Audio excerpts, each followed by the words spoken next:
A lagoa que eu tô fazendo aqui, vou contar pra vocês passo a passo aí devagarzinho, valeu? Um abraço galera capixaba, hein? Você tá doido, vai vendo. Aí eu fiz aquela parte de lá no outro vídeo, vou tô fazendo a parte de cá.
Eu particularmente, cada um tem um jeito de trabalhar, né? Eu sempre digo.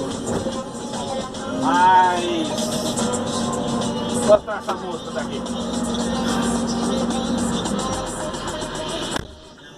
Aí cada um tem um jeito de trabalhar, né?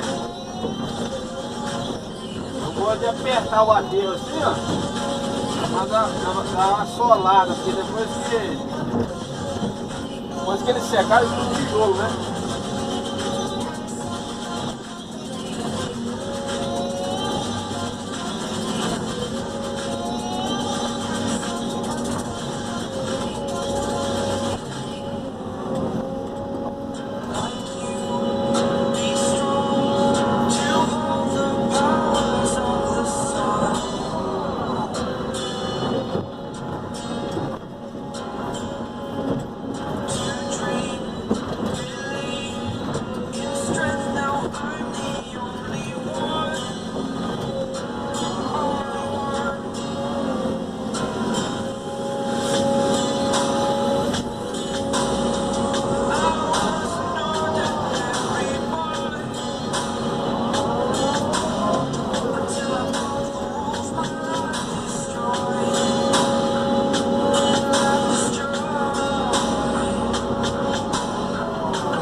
uma olhadinha pra trás, galera, pra ver se tá filmando certinho. E aí, você já viu, né? Ô, tem alguém me ligando, velho. Poxa, tô fazendo vídeo.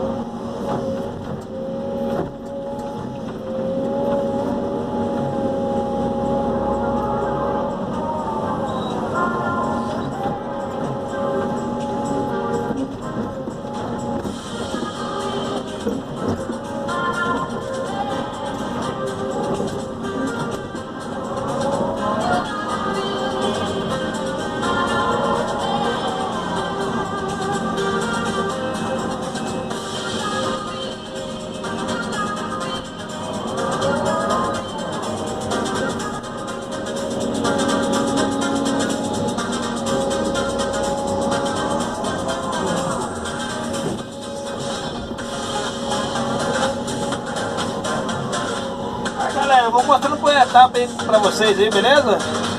Tchau, obrigado. Um abraço aí do Galego Capixaba, hein?